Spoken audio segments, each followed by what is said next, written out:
Hello అండి, welcome to Shri chef. ఈరోజు మన రెసిపీ ఏంటంటే చీజ్ మక్రోనీ అండి. మక్రోనీ ఏమంత హెల్దీ కాదు, కాకపోతే దీంతో కాస్తంత వెజిటేబుల్స్ అలానే చీజ్ యాడ్ చేసుకొని కాస్తంత హెల్దీగా తయారు చేసుకుందాం. దీనికోసం ఫస్ట్ అయితే బౌల్లో వాటర్ని బాయిల్ చేసుకొని అందులో కాస్తంత సాల్ట్ వేసుకోవాలండి.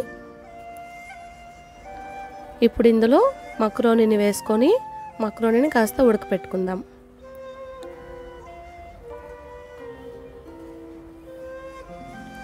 చూడండి, బాగా ఉడికిపోయింది కదా మక్రోనీ. ఇప్పుడు దీన్ని పక్కకు తీసి ఉంచేసుకుందాం.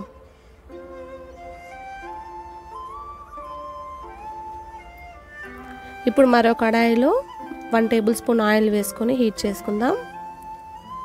ఆయిల్ హీట్ అవ్వగానే ఇందులో సన్నగా కట్ చేసి పెట్టుకున్న పచ్చిమిర్చీలు అలానే సన్నగా కట్ చేసి పెట్టుకున్న టమాటాలను వేసుకుందామండి. అలానే ఇప్పుడు ఇందులో కాస్తంత అల్లం వేసుకొని వేయించుకుందాం. ఈ టొమాటోస్ అవి సన్నగా కట్ చేసుకోవడం వల్ల మక్రోనీ రెసిపీ టెక్స్చర్ అనేది చాలా బాగుంటుంది.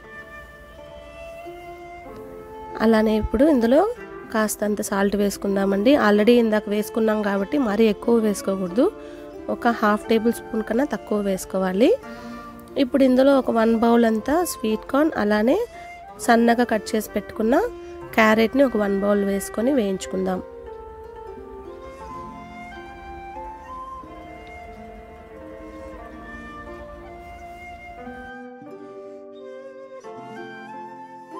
చూడండి, మనకైతే క్యారెట్ అలానే స్వీట్ కార్న్ మంచిగా ఉడికిపోయాయి కదా. ఇప్పుడు ఇందులో మనం బాయిల్ చేసి పెట్టుకున్న మక్రోనీని వేసుకొని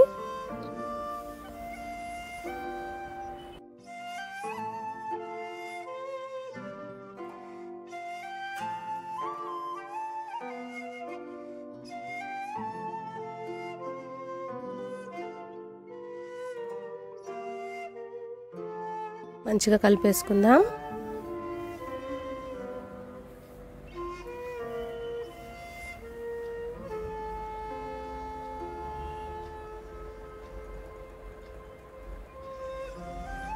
ఇప్పుడు ఇందులో కాస్తంత రెడ్ చిల్లీ సాస్ని యాడ్ చేసుకోవాలి.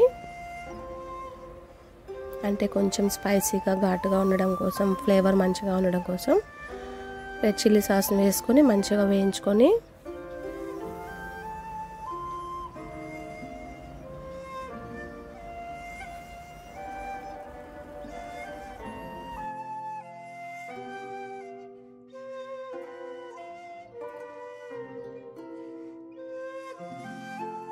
ఇంకా ఇందులో మనకి చీజ్ స్లైసెస్ దొరుకుతాయి కదండి.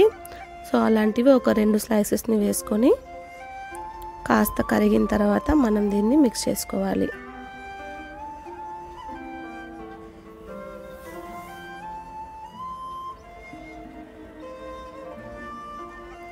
చీజ్ మొత్తం మక్రోనీకి అంతా పట్టే విధంగా మంచిగా కలుపుకోవాలి.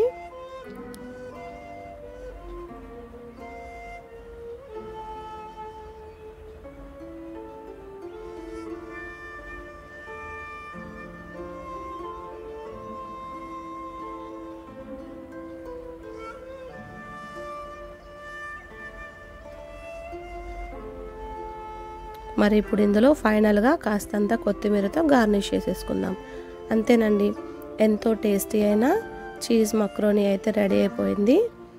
ఇప్పుడు దీన్ని సర్వ్ బౌల్లోకి సర్వ్ చేసేసుకుందాం. మరిన్ని వితౌట్ ఆనియన్ గార్లిక్ రెసిపీస్ కోసం please like, share and subscribe our channel. ఈ చీజ్ మక్రోనీ మీకు ఎలా అనిపించిందో కామెంట్లో తెలియజేయండి. Thanks for watching.